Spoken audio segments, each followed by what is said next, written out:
peas roti comes around but once a year on my plate, that is, when pigeon peas is in season. It's one of my favorite, and in this video, I'll be showing you how I do it the old school way. Yes, with a manual grinder. So flex those muscles and let's get started. So I have about 5 cups of freshly shelled pigeon peas. Yes, for me, it's the most boring job in the world. I know some people enjoy it, they find it therapeutic, but not me. Anyway, I've washed and drained it, and I have a pot of water heating up on the stove. So let's add the peas to the water and bring it to a boil. Now I'm boiling it until the peas becomes tender. Come with me, I'm running down to the kitchen garden to get some fresh culantro or bandhania leaves and a couple cherry peppers.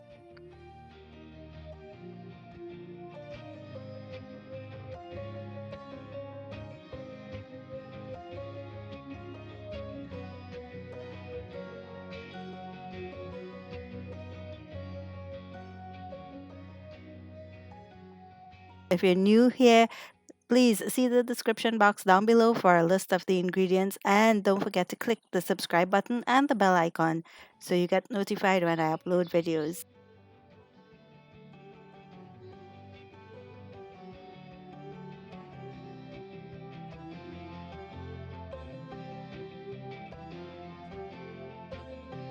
So now I have the seasonings.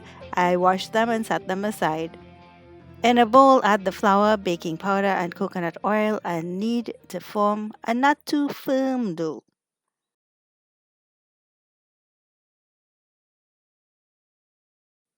In this recipe, as I mentioned, I'm using fresh pigeon peas. If you don't have access to fresh pigeon peas, you can use frozen. I like the Goya brand because those peas grains are huge. Yeah, my eye big now.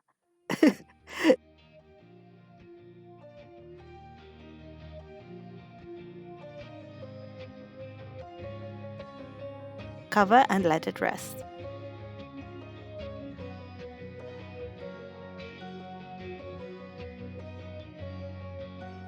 Check the peas by pressing a couple grains to see if they are tender. Turn off the heat and drain and allow it to cool down a bit.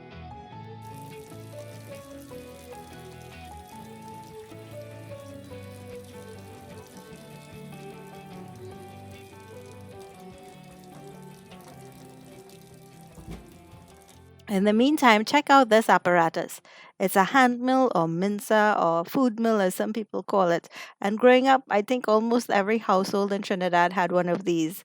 Of course, for the very purpose of grinding things like peas, dal, seasonings, whatever. So now that we've assembled this dinosaur, oh God, and check the brand now, holy smokes.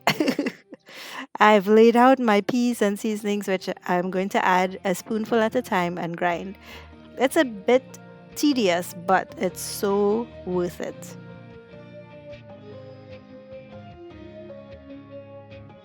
Nowadays, everyone has a food processor or blender. I have one too, but I think the way this grinder grinds the peas, it's a bit different to the food processor. The food processor gets it a lot more powdery. This one actually makes it like a mash.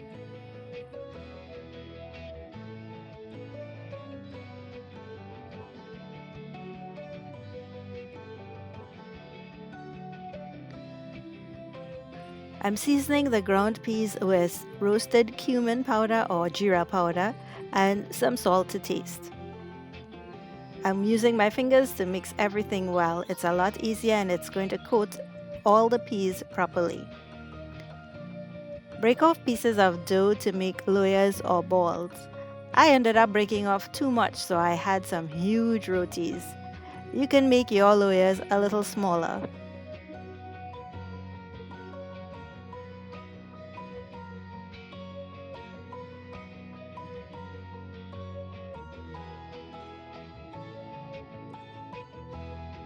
Cover and allow to rest for about 15 minutes. Now I'm dipping my fingers in some dry flour and then flattening a loya and smearing it with just a dusting of dry flour on the inside, and now adding in the stuffing. You can add as much as you like.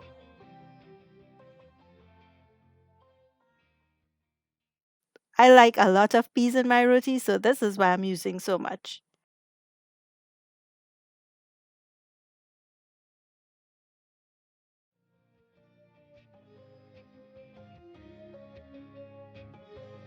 Pull up the edges and seal.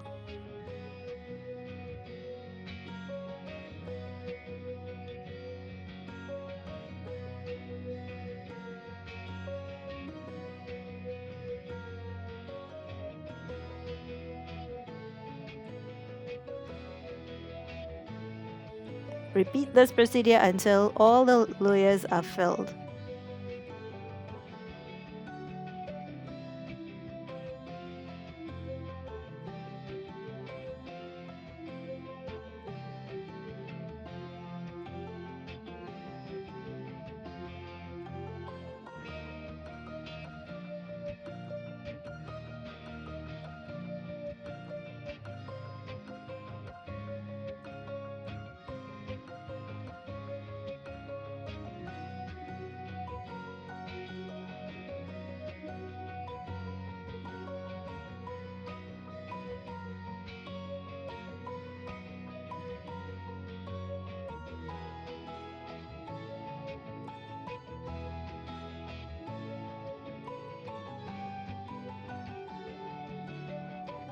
There was some extra stuffing, so I put it in a container and stored it in the fridge to use during the week.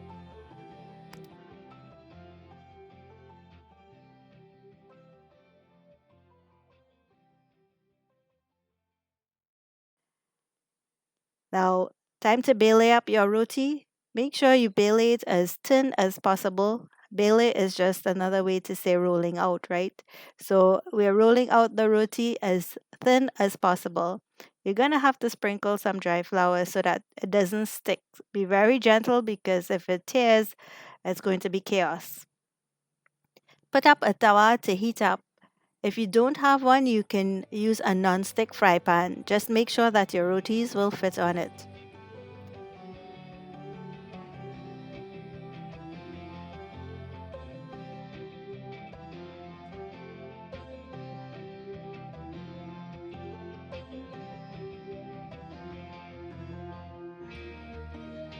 After you've rolled out your roti, gently lift and place on the tawa and let it cook until bubbles appear. I'm using a wooden spatula or dabla to flip the roti. Paste generously with coconut oil and press the roti to ensure it cooks properly.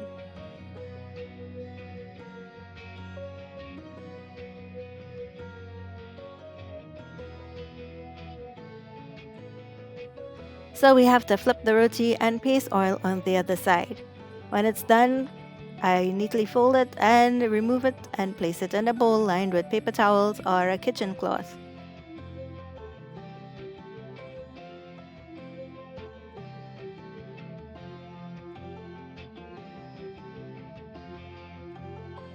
Peas roti goes great with any type of curry or stew. Or I'll tell you a little secret. I sometimes put slices of cheese and tomatoes in it and make a wrap. Yeah, it's so delicious.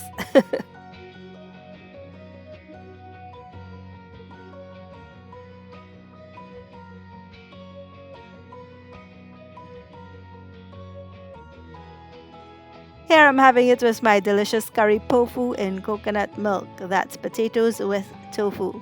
Check out that recipe here on my channel. I love reading your comments, guys, so drop me a line down below.